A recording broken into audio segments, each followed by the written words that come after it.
예, 우리 전교인 성경 읽기 구약 계속 진행하는 중에 오늘은 열왕기 상하 이렇게 첫 번째 시간으로 말씀 좀 같이 나누려고 합니다. 열왕기 상하, 역대 상하는 거의 이스라엘의 왕들의 역사를 나열해 놓은 부분인데요. 두 내용이 좀 많이 달라요. 그래서 오늘 그런 부분들을 여러분들이 성경을 읽으실 때 조금 더 도움이 될 수 있도록 오늘 전체적인 것들을 좀 정리를 해보는 시간을 가지려고 합니다. 먼저 여러분들이 좀 서론적으로 전체적인 그림, 지금 계속해서 사무엘 상하, 열왕기 상하, 역대 상하 이렇게 진행이 같이 되는 부분입니다. 먼저 사울 왕이 왕으로 첫 번째 왕이죠. 이제 사무엘을 통해서 사울 왕이 기름을 부어 세워져서 왕으로 첫 번째 왕이 되어집니다. 그리고 두 번째 왕으로 다윗이 왕으로 세워지게 되죠. 그리고는 세 번째가 솔로몬입니다. 솔로몬이 왕으로 세워지고 나서 그 다음에 두 나라로 이제서 이제 하나의 왕으로 있다가 왕국으로 있다가 두 개의 나라로 쪼개지게 됩니다. 북쪽은 여로보암, 여로보암인가요? 그리고 르호보암, 이렇게 나라가 북이스라엘, 이거는 남유다. 남유다는 두 지파만 유다 지파, 베냐민 지파가 이제 남쪽으로 땅을 차지하고 있었기 때문에 남쪽에 이 두 지파로 한 나라가 형성이 되어지고 나머지 10지파는 북쪽 이스라엘로 이렇게 형성이 되어져서 나라가 진행이 되어집니다. 그리고는 BC죠. 722년에 북쪽 이스라엘은 멸망을 하게 됩니다. 그리고 여기는 좀 더 길게 가죠. 586년 멸망합니다. 여기는 아수르에 의해서, 여기는 바벨론에 의해서. 그러면 이제 성경을 보면 뭐 우리나라 역사도 아니기 때문에 이걸 뭐 자세하게 여러분들이 외우고 있을 필요는 없는데, 이제 성경을 쭉 구약 전체를 읽으실 때는 이 부분이 굉장히 도움이 되어집니다.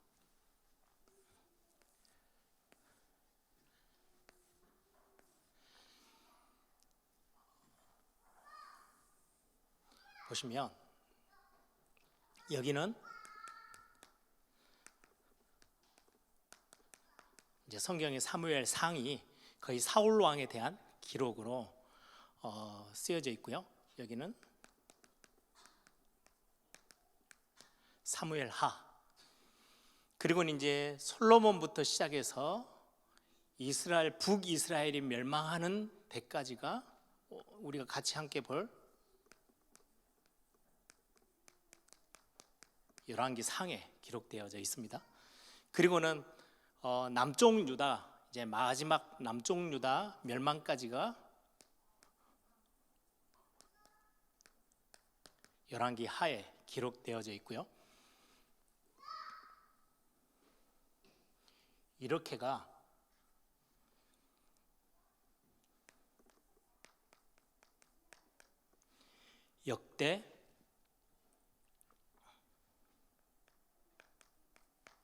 역대하고요. 이 부분이 역대상입니다. 그래서 열왕기 상하 내용의 왕들의 쭉 솔로몬부터 시작해서 기록이 이제 유다 나라까지, 남유다까지의 멸망이 열왕기 상, 열왕기 하라면, 역대상에는 거의 다윗에 대한 내용이 나와 있고요. 솔로몬부터 시작해서 마지막 열왕기 상하의 모든 내용이 같이 겹쳐서 역대하에 기록되어져 있습니다. 그러면 이걸 보면 하나 이제 열왕기 상하고 역대 상하 여러분들이 이제 앞으로 계속해서 이제 읽어 나가실 건데요. 이 내용이 어떤 차이냐라고 했을 때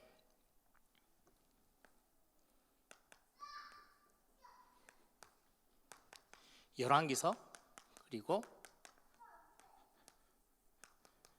이제 상하를 같이 합쳤을 때 열왕기서는 대상이 이 글을 지금 책을 읽어보고 있는 대상이 누구냐?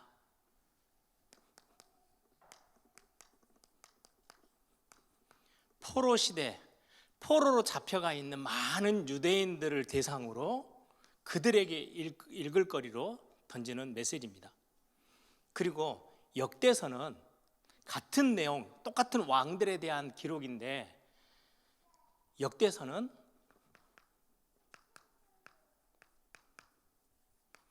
포로에서 빠져나오고 이제 다시금 성벽을 쌓고 느헤미야 시대죠. 성전을 다시금 회복하고 포로에서 귀환한 이스라엘 백성, 특히 그러면 여기는 남유다겠죠. 유다 백성들. 여기도 남유다입니다. 바벨론의 포로로 잡혀가 있는 사람들, 그리고는 돌아온 사람들, 같은 내용인데 다르게 성경이 쓰여졌어요. 그러면 어떤 관점인지 여러분들이 읽으면서 똑같은 내용인데 왜 똑같이 계속 반복되네? 왜 성경이 두 가지 같은 내용을 이렇게 계속해서 반복해서 썼나? 라고만 넘어가지 마시고, 위에는 포로 시대 때 지금 포로로 잡혀갔어요. 그럼 어떤 내용을 쓰겠어요? 왜 우리나라가 이렇게 망했겠냐? 왜 우리가 지금 바벨론의 하나님의 백성이고 택한 백성들인데, 하나님이 여호와 하나님이 우리의 하나님인데 하나님 우리를 포기하셨냐? 아니면 우리가 왜 실패했지? 왜 우리가 포로까지 잡혀왔지? 라는 질문을 던지고 거기에 대한 답을 주고 있어요. 그래서 이 부분은 전체적으로 신학적인 부분에 있어서 선지자적 기록이라고 말할 수 있어요. 선지자는 뭐예요? 다윗 왕이 실수했을 때 가서 지적합니다. 왜 당신은 하나님 앞에서 이런 범죄를 저질렀습니까? 빨리 회개하세요. 정확하게 하나님의 뜻을 전달하고 하나님의 뜻을 조언하고 하나님께로 방향을 돌리도록 말을 해주는 사람이 선지자예요. 그렇죠? 역대서는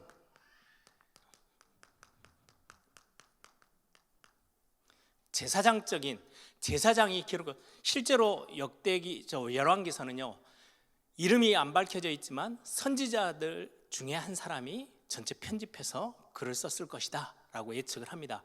선지자 중에 기록했던 작자가 이 글을 썼던 사람이, 역대서는 제사장적인 입장에서 글을 썼어요. 제사장은 뭐 하는 거예요? 죄를 지었는데 죄인이 찾아오면 하나님이 오늘 이 제사를 받으시고 너의 죄를 오늘 은혜로 용서해 주실 거야. 그리고 너는 다시금 회복해서 중요한 하나님의 응답을 향해서 미래를 중요한 축복으로 만들어가. 굉장히 다른 관점이에요. 그래서 보시면 열왕기 상하를 읽다 보면요, 자꾸 범죄를 지적해요. 특히 많은 부분 북이스라엘에 대한 범죄를 많이 지적해요. 왜 너희들이 아수리에 완전히 멸망하고 그리고는 바벨론에 완전 포로로 잡혀서 여기까지 이 고생을 하면서 하나님의 백성이 왜 여기까지 왔는지 알겠냐? 너희들이 왜 멸망당했는지 이유를 알겠냐? 너희들이 지금 하나님이 가장 싫어한 범죄하고 우상숭배하고 온 천지에 산당을 만들어서 하나님이 아닌 여호와가 아닌 북이스라엘은요, 완전히 나라가 금송아지 우상을 아래 예루살렘 안에다가 지어놓고요 섬겼어요. 그래서 멸망이 온 거야. 회개해야 돼. 바로 서야 돼.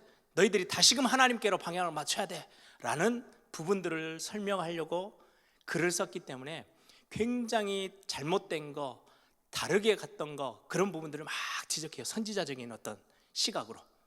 그런데 이제 포로 귀한 데서 왔잖아요. 하나님이 너희들을 용서하셨어. 이제는 다시금 시작해야 돼. 이제까지 엄청난 많은 범죄와 우상숭배가 있었음에도 불구하고 하나님이 너희들을 다시 버리지 않으셨어. 다시금 회복시켜. 그리고 다시금 새로 출발하게 하실 거야. 제사장이 죄인들이 찾아왔을 때 했던 이야기들처럼. 그래서 열왕기 상하서는요, 북쪽 이스라엘, 남쪽 유다가 막 이렇게 섞어가면서 왕들의 기록이 돼 있는데요, 역대기서에는요 남쪽 유다 나라 왕들만 거의 대부분 기록돼 있어요. 북쪽은요 기록이 안 돼 있어요. 왠지 아세요? 지난주에도 말씀드렸죠. 북쪽 이스라엘 거의 왕이 한 20명이에요. 왕조가 여러 바뀌었어요. 여기도 거의 20명이에요. 여기는 다윗 왕조로 쭉 같은 형태로 혈통으로 왔어요. 여기는 거의 350년, 여기는 거의 200년. 여러분, 우리 한국에 우리 조선 왕조 500년 그렇게 하잖아요. 조선 왕조는 이시조선이에요, 그렇죠?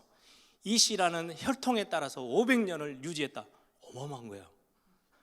이거에 비교해 보세요. 북쪽 이스라엘은요 200년이 지나는 동안에 20명의 왕인데, 나중에도 나오겠지만은 오므리 왕조, 에우 왕조, 여러 왕조가 한 7, 8번이 바뀌어요. 혈통이 같이 가지 않아요. 아들에게 대를 물려주고 그렇게 왕이 되는 게 아니고요. 여기는 보시면 여기하고 여기는 같은 혈통이 아니죠. 왕조가 다른 거예요. 다윗, 솔로몬부터 르호보암부터 쭉 여기까지는 다윗 왕조로 350년을. 이것도 대단한데요. 우리 이시조선은요 이시로 500년을 끌고 왔어요. 이거 대단한 역사예요. 우리나라 역사여서. 그래서 우리는 한 27명 정도 되죠. 태종, 태세, 문단세 이렇게 우리 어렸을 때 외우고 했는데요. 우리나라 역사도 잘 모르는데 유다 나라, 북쪽 이스라엘 나라 역사를 우리가 다 깨뚫고 있을 필요는 없어요. 근데 성경으로 우리에게 주어졌을 때는 이런 그림들을 여러분들이 좀 그리고 계시면 훨씬 이해하기가 쉬워요. 그래서 이 부분이 제일 중요해요. 읽으시면서 열왕기서에 보면요 좀 따끔거리는 내용들이 많아요. 아, 이들이 이렇게 계속해서 범죄했네, 이들이 이렇게 실수했네, 이 왕이 잘 나가다가 또 넘어지고 잘 나가다가 또 넘어지고, 아 이렇게 했구나. 그러면서 그거를 계속해서 선지자적인 어떤 시각으로 계속 지적하면서 너희들이 이런 오류에 이런 실수에 빠지면 안 돼. 신앙생활 하면서 하나님만 온전히 의지해야지 자꾸 하면 결국은 굉장히 어려움으로 결론이 이렇게 가 라는 어떤 입장이 나면, 이제는 포로에서 귀환됐어요. 그때는 이제 주로 북이스라엘 말고 남유다의 왕들로 쫙 하면서, 왜냐니까 북이스라엘은 수몇 명이라는 왕이 거쳐갔는데 단 한 명도 하나님이 보시기에, 여호와께서 보시기에 선을 행하였다 한 명도 없어요. 20명 모두 다 악한 왕으로 성경은 기록해요. 남유다는 그래도 20명 중에 절반 조금 못 되는 한 8명은요, 그 중에 한 4명, 여러분들 잘 알다시피 히스기야, 여호사밧 이런 왕들은 처음부터 끝까지 하나님 앞에 굉장히 말씀대로, 그리고는 개혁하고 예배를 회복하고 말씀도 회복하고 우상을 단지를 다 깨 부수고 그랬던 왕이 또 한 절반 정도 되고요. 나머지 한 4명은요 처음에는 하나님 앞에서 막 행하다가 끝에 가서 조금 더 실수한, 그럼에도 불구하고 그거를 굉장히 극대화시켜서 역대서에는 기록하고 있어요. 왜요? 이토록 나라가 계속 우상숭배하지만 이런 왕들을 통해서 하나님은 또다시 회복시켰다. 너희들이 조금만 하나님 앞에서 말씀대로 순종하고 언약대로 살아간다면 하나님은 너희들 포로에서 귀환시키신 것처럼 또다시 너희들을 부강하게 하나님이 만드실 거야. 그런 굉장히 소망의 메시지가 담겨져 있는 게 역대서예요. 그래서 역대서를 읽으면요 되게 그래도 기분 좋아지고요, 야 하나님의 은혜가 있구나 이렇게 느껴지고, 열왕기서를 읽다 보면요 굉장히 찔림이 더 많아요. 아, 이래서 멸망이 오고 저래서 실패가 오고 이렇게 해서 하나님의 엄청난 재앙이 임했구나, 이런 것들을 이 두 개를 비교해 보면서 알 수가 있을 겁니다. 그러면 전체적으로 여러분들이 내용을 살펴보기 전에 오늘은 이제 첫 시간으로 좀 전체 큰 그림 속에 보시면, 저는 지도를 잘 못 그리지만은 이게 지중해예요. 유럽. 그리고 이 지중해 끝에 이렇게 있는 나라가 이스라엘입니다. 나중에 이 나라가 반으로 쪼개지죠. 다윗이, 이건 다빗이에요. 그래서 연도가 반대로 가요. 더 큰 숫자가, 우리는 지금 AD 예수님으로부터 시작하니까요 2022년, 2023년 이렇게 더 큰 숫자가 더 이제 나중에 미래로 가는 거지만은, 여기는 적은 숫자로 가야 우리하고 더 가까운 거예요. 1010년에서 970년, 그럼 40년 정도 되죠. 다윗이 40년을 왕으로 나라를 다스려요. 그리고 솔로몬은 970년에서 930년 정도까지, 똑같이 40년, 40년. 이때가 이 이스라엘이 가장 부강했을 때 나라예요. 통일왕국을 이루면서 전체 모든 12지파가 한 나라로, 이때는 어느 정도냐니까 여 밑에 이집트가 있죠. 애굽이에요. 가장 강력했던 나라였는데 점점 역사의 흐름 속에 가면서 다윗과 솔로몬이 왕으로 있을 때는요, 굉장히 힘이 약해져서 나중에는 이집트의 왕 바로 왕이 이쪽에 와가지고 다윗 왕에게, 솔로몬에게 도움을 요청할 수 있을 만큼 굉장히 부강한 나라가 이때 되어졌어요. 가장 하나님을 잘 섬겼던 때죠. 바로 이 위에는 아람 나라가 있고요. 그래서 항상 여기는 붙어 있다 보니까 이스라엘하고 항상 싸워요. 갈라지기 전에 솔로몬과 다윗 사이에 항상 싸웠던, 그러다가 이 옆에 아시리아, 우리를 성경의 단어로 보면 아수르죠. 아수르라는 나라가 갑자기 부강한 나라가, 엄청나게 강대한 나라가 되어져서 자꾸 서쪽으로 땅을 넓혀와요. 그리고 이 유럽 전체를 차지하려고 해요. 그리고 남쪽으로도, 거기에 어쩔 수 없이 이 아시리아의 북쪽 사마리아라는, 북이스라엘은 사마리아를 수도로 주고 있었던 북이스라엘이 722년 BC 멸망합니다. 언제부터 하냐니까 930년에 솔로몬이 끝이 났죠. 나라가 절반으로 쪼개진 게 931년이에요. 931년에 나라가 두 개로 쪼개지고, 북쪽은 722년, 그리고는 남쪽은 586년에 멸망하게 됩니다. 이 남쪽은 아시리아의 조금 더 동쪽에 있었던 바벨론이 아시리아를 무너뜨리고 점점 이동해 가면서, 서쪽으로 이동해 가면서 전 유럽을 차지하게 되어진 역사 속에 지금 이스라엘이 그 한복판에 있는 이 구조로 전체 역사의 흐름들이 진행이 되어집니다. 그래서 솔로몬 때까지 통일왕국을 이루고요. 여기는 여로보암, 여기는 르호보암. 르호보암은 솔로몬의 아들입니다. 그래서 다윗의 혈통이 이렇게 해서 흘러가죠. 그리고 위에는 신하였던 여로보암이 반역을 일으켜서 12지파 중에 10지파를 소동시켜서 자기가 왕으로 세워지면서 나라를 만들어서 북이스라엘이 되어지게 됩니다. 이게 전체적으로 여러분들이 열왕기서를 읽어나가, 열왕기 상하를 읽어나가실 때 참고하시면 되게 도움이 되어지는 전체적인 어떤 그림입니다. 그러면 오늘 성경의 내용들을 보시면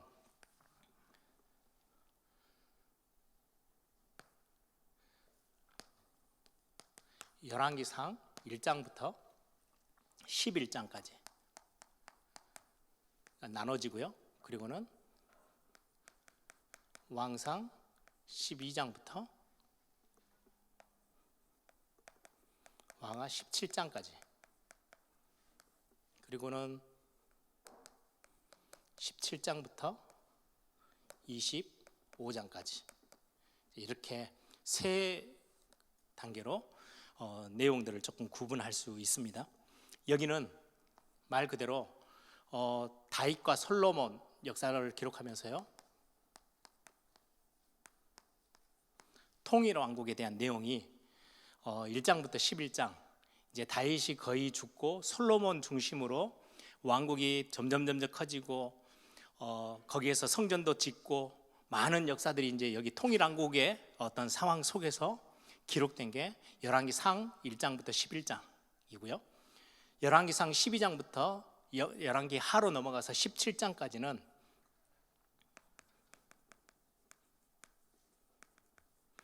분열왕국 이야기가 기록되어집니다. 나라가 이제 양쪽으로 쪼개지죠. 북쪽 남쪽으로.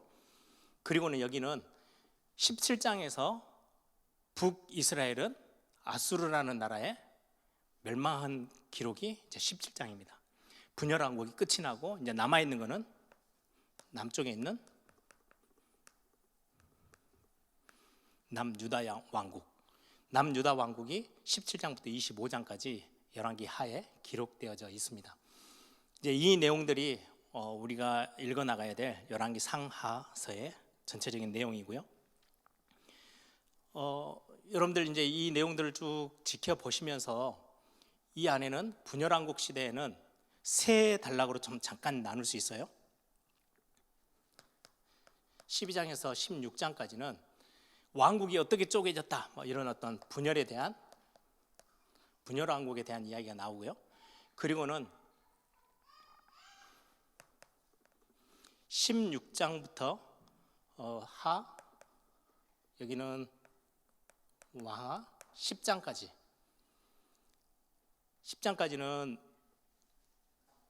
여러분들 잘 알다시피 아합 왕이 나오죠. 엘리사 이렇게 시대 때 아합 왕, 북쪽의 이스라엘 중에 가장 악했던 왕이 아버지가 오므리라는, 그래서 오므리 왕조에 대한 이야기가 나오고요. 11장부터 17장까지는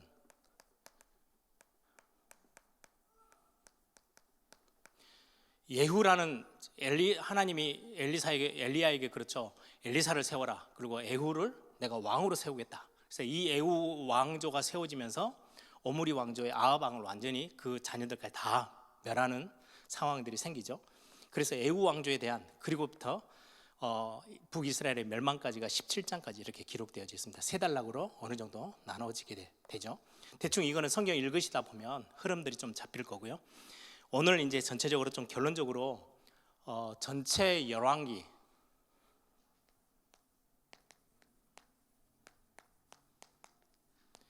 열왕기서를 볼 때 어떤 특징입니다. 특징 몇 가지만 조금 기록을 해볼게요. 열왕기서의 특징은 하나님이 이 성경을 통해서 왕들을 평가합니다. 잘했다, 못했다를 평가하는데 그 평가의 기준이 두 가지입니다. 이 왕이 잘 했어요. 그럼 뭐라고 이야기하고 있냐니까, 너희 조상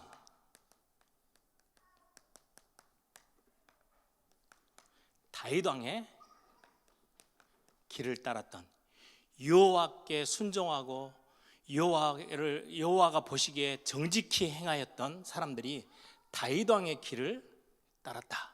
다윗 왕을 모델로 삼아요. 또한 반대로는 완전히 하나님 앞에서 범죄하고 실패한 왕들을 평가할 때는요, 누구예요? 여로보암. 북이스라엘 처음부터 우상 숭배로 시작했던, 그래서 완전히 멸망했던, 그래서 성경에 자꾸 북이스라엘의 왕들을 의미하는데 실패할 때 뭐라고 결론을 내냐니까 여로보암의 길로 행했던 왕이라고 평가를 내려요. 이 두 가지는 평가의 어떤 기준이에요. 그럼 그 기준이 뭐겠어요? 이 평가의 기준에 가장 중요한 게 신명기입니다. 출애굽해서 가나안 땅 들어가기 전에 주셨던, 모세를 통해서 주셨던 말씀이 신명기예요.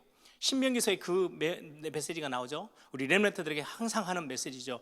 신명기 6장 4절에서 9절, 힘써 여호와를 사랑해라, 생명 다해서 사랑해라, 그리고는 너희 자녀에게 전달해라. 그러면서 신명기서 계속 내용이 절대 우상 숭배하지 마, 하나님 여호와 하나님만을 바라봐야 돼, 이거를요 계속 반복적으로 설명하고 있는 게 신명기인데, 이 신명기서의 말씀대로 살지 않았던 여로보암, 그 길을 따랐던 수많은 북쪽 이스라엘 왕과 남쪽의 유다의 왕들, 그런데 몇 명, 한 8명 중 그 사람들은요 하나님이 보시기에, 여호와께서 보시기에 정직히 행하였는데 그들이 어디 길을 따랐냐? 다윗의 길을 따랐대요. 그렇게 평가하고 있어요. 이게 열왕기 상하에 굉장히 중요한 내용입니다. 그래서 열왕기 상하에는 하나님을, 말씀을 순종하고 하나님에게 전체적인 흐름에 따라갔던 왕들은 어떤 왕이었고 왜 멸망했는지를 자꾸 들춰서 보여주고 있는 부분이죠. 그러면서 하나 더 좀 중요한 거는, 여기 이제 왕이 나오는데 북이스라엘 남유다 상관없이 구약에 나와 있는 이스라엘 나라는 굉장히 독특한 나라예요. 하나님이 다스리는 신정국가예요. 하나님이 다스리는 국가인데 이 신정국가 안에서 왕이 다스리는 정치가 이루어지고 있어요. 이거를 철저히 인정했던 게 누구예요? 다윗이에요. 다윗이 왕으로 있었잖아요. 근데 자기는 어디 나라에 속해 있다라는 걸 고백해요. 하나님이 다스리시는 나라 안에 자기는 왕이라는 조그마한 자리에 심부름하고 있다. 그래서 다윗이 시편에 자주 고백했던 게 왕이신 나의 하나님, 내가 주를 높이고 주를 송축합니다. 자기는 이스라엘 유다 나라의 왕인데, 이스라엘 나라의 왕인데 이 나라가 다른 어떤 나라하고 좀 비교가 되는 나라예요. 어디예요? 하나님의 통치, 하나님 나라에 속해 있는 왕이 다스리는 나라. 그래서 이게 훨씬 커요. 그러면 신정 정치가 더 위에 있다라는 것들을 뭘 통해서 다 알 수 있느냐? 선지자예요. 하나님의 뜻을 누구를 통해서 심부름을 시켜요? 선지자를 통해서. 그래서 열왕기서가 선지자적인 어떤 시각이고 선지자가 직접 이 글을 기록했다라고 했을 때 왕에게 가서 꾸짖기도 하고 왕에게 중요한 하나님의 나라에 대한 다윗을 찾아가서 성전, 그거는 당신이 지을 거 아니야. 하나님이 당신에게 성전 지어달라고 요청한 것도 아니잖아. 그럼에도 불구하고 하나님이 당신의 마음을 받으셨고 그 성전은 아들을 통해서 저 성전을 짓게 할 거고, 이런 어떤 조언과 방향과 모든 것들을 선지자를 통해서 왕에게 지시해요. 어떻게 보면 그래서 구약은 선지자가 하나 더 위에 있어요. 근데 이거를 자꾸 범죄하는 여로보암의 길을 따라갔던 우상숭배했던 사람들은요, 이 선지자의 말을 전혀 듣지 않고 무시해요. 여러분들 전에 한번 설교할 때 본문 좀 기억나십니까? 여호사밧이 뭐라고 해요? 하나님이 보내신 선지자를 신뢰해라, 하나님의 말씀을 신뢰해라. 그렇게 신뢰했던 시간표가 있는 반면에 북이스라엘의 선지자로서 요나라는 선지자가 있어요. 북쪽 이스라엘에서 활동을 했거든요. 엘리야, 엘리사, 요나, 호세야, 아모스, 이 한 5명 정도는 북쪽 이스라엘에서 활동을 했던 선지자인데, 요나 선지자는 북이스라엘에서 활동하지 않았어요. 북이스라엘에 거처를 하면서 저 니느웨로 파송받아서 거기에서 하나님의 말씀을 대어내라. 그 말씀이 뭐냐니까요, 하도 북쪽 이스라엘이 하나님의 말씀에 대해서 선지자의 말에, 하나님의 말씀에 아예 길을 딱 막아요. 하나의 예를 들어서, 아니 아수르 나라의 가장 독한 아수르 나라의 수도인 느느웨에 가서 범죄투성이에요. 아예 여호와 하나님을 알지 못하니까 우상숭배로 가득 차 있는 그 나라에 가서 여호와의 말씀, 이 나라는 곧 멸망할 거다라고 여호와의 말씀을 전해라. 요나가 가서 그거 전했더니요, 갑자기 느느웨 백성들과 왕이요 전부 다 무릎 꿇고 하나님 앞에 죄를 뒤집어쓰면서 회개해요. 그리고 그들을 멸망을 잠깐 사해 주잖아요. 이 내용은 북이스라엘에게 지금 하나님이 굉장한 경고의 메시지를 주시는 거예요.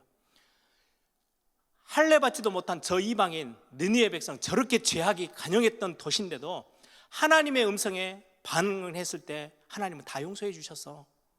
그들을 다시금 용서해 주시고 멸망시키지 않으셨어. 너희들은 하나님의 백성 아니야.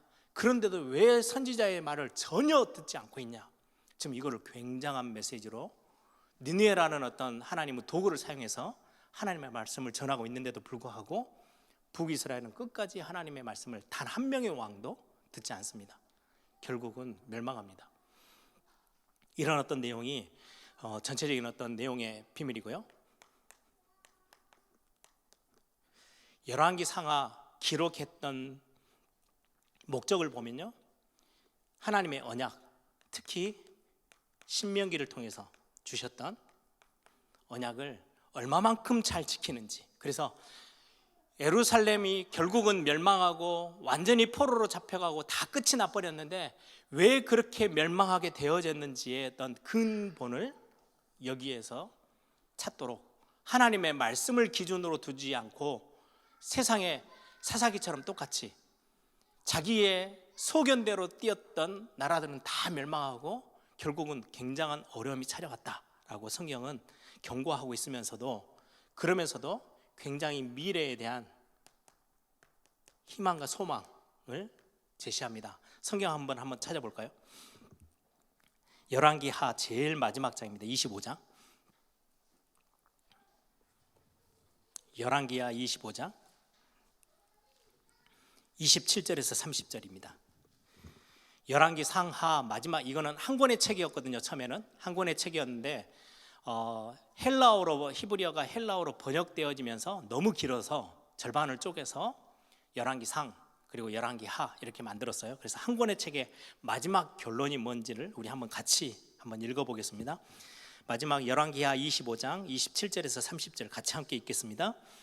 유다의 왕 여호야긴이 사로잡혀 간 지 37년 곧 바벨론의 왕 에스르므로닥이 즉위한 원년 12월 그달 27일에 유다의 왕 여호야긴을 옥에서 내어놓아 그 머리를 들게 하고 그에게 좋게 말하고 그의 지위를 바벨론에 그와 함께 있는 모든 왕의 지위보다 높이고 그 죄수의 의복을 벗게 하고 그의 일평생에 항상 왕의 앞에서 양식을 먹게 하였고 그가 쓸 것은 날마다 왕에게서 받은 양이 있어서 종신토록 끊이지 아니하였더라. 여기 역사의 아까 그림 잠깐 기억하시면요, 바벨론이 들어오면서 아수르나 바벨론은 처음에 나라를 딱 정복하고 나면 너는 종이고 나는 큰 왕이야, 너는 작은 왕이야. 그래서 나한테 조공도 바치고 내가 시키는 대로 다 해야 돼. 근데 이걸 어겨요? 반역을 해요? 그럼 가서 지도층들을요 싹 다 포로로 잡혀오든지 다른 민족들을 데려오고 다른 데로 다 흩어져 버려요. 두 번째부터는요 이제는 완전 몰살 전략을 써서 다 짓밟아 버려요. 남쪽에 있는 이제 북쪽은 없어져 버리고 아수르에, 바벨론이 이제 속국으로 만들어서 적응도 받고 다 하고 있는데 남쪽에 있는 여호야긴이라는 왕, 오늘 여기에 나오죠. 마지막에 여호야긴이라는 왕이 바벨론에게 자꾸 대항하는 거예요. 반역을 하는 거예요. 그래서 화가 나서 바벨론이 와가지고 그 여호야긴과 여러 사람들을 싹 다 포로로 바벨론까지 끌고 가고 그 여호야긴이라는 왕은 옥에다 가둬버립니다. 그게 1차 포로예요. 첫 번째 포로로 잡아간 사람들이에요. 2차 포로 때는 여러분들 잘 알다시피 시드기야라는 왕이에요. 시드기야 왕의 눈을 뽑기 전에 두 아들을 보는 앞에서, 왕이 보는 앞에서 두 아들을 죽여요. 그리고는 눈을 바로 뽑아버려요. 아들 죽는 거를 네 마지막 기억에 담아라. 그렇게 잔인하게 왕의 눈을 뽑고 그리고는 포로를 싹 다 잡아가지고 2차 포로로 잡혀가요. 그 첫 번째로 포로로 잡혀갔던 대표적인 인물이 여호야긴인데 오늘 열왕기하 마지막에는 그의 일대기를 기록하면서요 감옥에 있던 사람을 바벨론 왕이 풀어 석방해줘요. 그리고는 석방으로 끝나는 게 아니고 엄청난 지위를 높여요. 막 높여주면서 그에게 모든 쓸 것들을 다 채우는데 오늘 성경에 보니까 29절에도 보면 항상 왕의 앞에서 양식을 먹게 했고 일생 동안, 그리고 30절에 보면은 종신토록 끊이지 않도록 모든 걸 다 챙겼대요. 이 단어에서 포로로 잡혀갔던 사람들이 읽으면서 무슨 생각이 났겠어요? 다윗 왕조를 하나님이 다윗 왕에게 분명히 약속하신 게 있거든요. 그 너희 왕조를, 너의 자리를, 너의 후손들을 끊어지지 않게 하겠다. 혹시 하나님 앞에서 범죄하더라도 끝까지 완전히 딱 멸망하지 않고 남겨둘 거야 라는 하나님이 다윗에게 주신 언약이 있었어요. 그런데 어느 날 이렇게 쭉 350년 가까이 흘러오면서 나라가 다 멸망하고 포로로 잡혀갔죠. 이 속에서 아무 희망 없어요. 하나님은 우리를 버려버리셨나 보다. 우리는 이제 다 끝났다. 여호와 하나님도 우리를 버렸고 우리는 포로로 잡혀갔고 이 나라는 다 망했고 성전도 무너졌고 불탔고 그러고 있는데 이 말씀을 주시면서 하나님이 버린 게 아니고 너희들이 하나님을 떠난 거야. 굉장히 경고의 메시지를 주면서 마지막은요 위로와 소망의 메시지. 그런데 하나님이 다윗에게 약속하셨던 다윗의 왕조, 다윗의 왕위를 끝내지 않겠다고 약속했지 않냐. 성경에 뭐라고 기록돼요? 여호야긴은 다윗의 왕이 아들 저 끝에잖아요. 이가 완전히 끝나버리지 않고 다시금 회복돼서 일어나는 것들을 기록하면서 하나님이 다윗에게 세우신 언약은 끝나지 않았어. 그걸 이루어 가실 거야. 결국 어디로 가겠어요? 예수 그리스도로 가는 거예요. 이 희망을 그때 당시에 있는 포로에 잡혀가 있던 사람들에게도 미래에 대한 소망을 주시는 거고, 지금 이 시대에는요, 이게 우리는 마태복음으로 연결되어지면서 예수 그리스도로 하나님의 언약이 주어진 것을 붙잡으면 우리의 연약함과 상관없이 또다시 하나님은 우리에게 그 언약을 확인시키시고 성취하시고 결국 우리를 끝까지 저 천상교회까지 끌고 가실 때 우리를 버리지 아니하시겠구나, 언약만 붙잡고 있으면 되는 거구나, 그리스도만 붙잡으면 되는 거구나 라는 굉장히 중요한 소망의 메시지를 열왕기서에서도 우리에게 전달하고 있는 부분입니다. 그래서 마지막으로 다윗 언약에 대한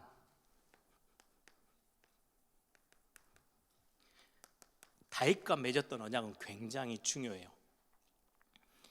참 안식, 너가 하나님의 언약 안에서 있으면 이 나라를 엄청나게 부강하게 만들 거야. 아브라함에게 주셨던 언약과 같거든요. 너희 후대를 끝까지 내가 그 자리를 지켜줄 거고 이 나라는 많은 열방들을 살릴 수 있도록 큰 땅을 차지하고 살게 될 거야. 다윗에게 주셨던 언약 그대로 하셨어요. 이집트가 어려워질 때는 다윗 왕조를요 의지할 수 있을 만큼의 나라를 엄청나게 안식하며 만족해 살 수 있도록 만드셨는데, 근데 사실은 그건 참 안식은 아니에요. 안식인 줄 알았더니 나중 됐더니 다 무너져 버리네요. 솔로몬 때 다 무너져요. 다음 주에 제가 이제 솔로몬에 대한 좀 구체적인 조금 이야기들, 몇몇 왕들에 대한 이야기들로 다음 주에 좀 같이 연결을 해보려고 하는데요. 다윗 왕인 이 왕조가 끝까지 영원할 줄 알았더니요 자꾸 실패하네요. 진짜 언약은 언제 오고 진짜 참 안식은 언제 오지? 결국은 그리스도로 집중해서 정말로 참된 안식은 그리스도 안에 있는 거야 라는 것들을 성경은 굉장히 신학적인 답을 주고 있고요.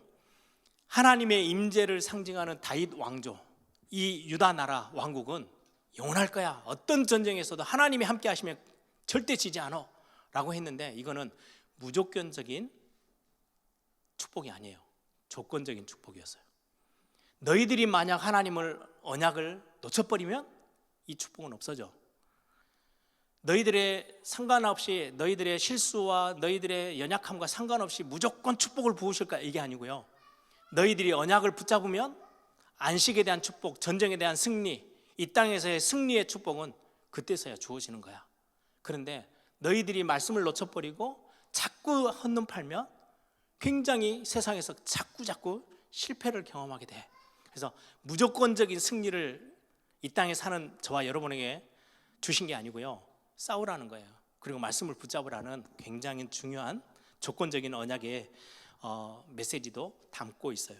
결국은 안식을 잃어버리죠. 계속해서 잃어요. 중간에 한번 히스기야 여호사밧 왕이 일어났을 때, 여호사밧 왕이 일어났을 때, 히스기야 왕이 일어났을 때, 이런 왕 때 잠깐 또 해보겠다가 또 잃어버려요. 결국은 참된 언약이, 참된 안식이 이들의 왕에서 오는 게 아니고 뭔가 절대적인 하나님이 약속하신 그 메시아, 이를 통해서 참된 안식이 오고 참된 이 나라가 영원한 축복을 누릴 수 있겠구나라는 기대감을 구약성경에서 자꾸 들춰내면서 결국 그게 예수님의 탄생과 죽으심과 부활과 지금 우리와 함께 하시는 이 축복으로 연결되어지는 성경은 아주 분명하게 말씀하고 있습니다. 오늘 현장에도 오셨고 또 영상으로도 같이 메시지를 같이 함께 지금 나누고 계신 모든 분들이 성경 읽기를 하시면서 그냥 단순하게 우리가 이스라엘 역사를 왜 알아야 돼? 우리 조선 왕조, 이시조선 왕조 500년도 우리가 다 모르는데 이렇게 하실 수 있는데요. 성경에는 메시지가 담겨져 있어요.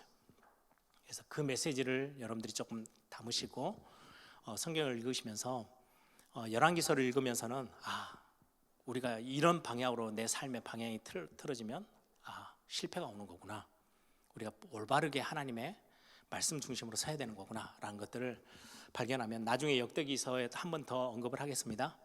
하나님의 말씀을 약하게만 붙잡아도 하나님은 그걸 너무나도 크게 보셔서 그 재앙에서 완전히 다시금 또 회복시키시고 또 살리시고 또 회복시키시는 모습들을 여러분들 또 보게 될 겁니다. 은혜의 하나님, 긍휼의 하나님을. 그래서 그런 어떤 양쪽의 어떤 메시지들을 잘 비교해 가시면서 어떻게 보면은 여러 왕들이 반복해서 나오는 거지만 어떤 왕은요 몇 줄 적지 않고 끝나요. 여로보암의 길을 따랐더라 하고는 몇 줄 적고는 그냥 그 왕에 대해서는 인생을 그냥 한 줄로 그냥 끝내버리는 왕들도 있어요. 우리 인생이 그렇게 비참하게 끝내면 안 되겠죠. 하나님께 최고로 인정받고 쓰임받는 그런 축복의 또 자리까지 갈 수 있도록 성경 읽기 하시면서 큰 은혜를 여러분들이 함께 누렸으면 좋겠습니다. 한번 다 같이 한번 기도하겠습니다. 하나님이 우리를 평가하는 기준은 다른 데 있어요. 일을 얼마나 많이 했냐, 업적을 많이 쌓았냐, 얼마나 착하게 살았냐가 아니고요, 언약 중심으로 모든 것들이 평가되어져요. 하나님을 사랑하는 거, 그 언약을 붙잡는 거, 하나님의 은혜와 하나님의 사랑을 기억하는 거, 하나님께서 영원한 언약으로 우리에게 주신 그리스도를 우리가 붙잡고 어떻게 승리해 가는지를 성경을 통해서 확인시키고, 교회가, 구약교회가 그랬듯이 지금의 우리 교회가 어떤 것으로 중심을 잡고 서야 되는지를 말씀하고 있습니다. 하나님이 이 말씀대로 우리가 정말 하나님의 말씀을 다시 한번 좀 중심에 담고 우리의 삶의 방향을 점검하는 그런 시간 될 수 있도록 역사해달라고, 우리 한번 다 같이 한번 통성으로 함께 기도합니다. 좋으신 아버지 하나님, 감사합니다.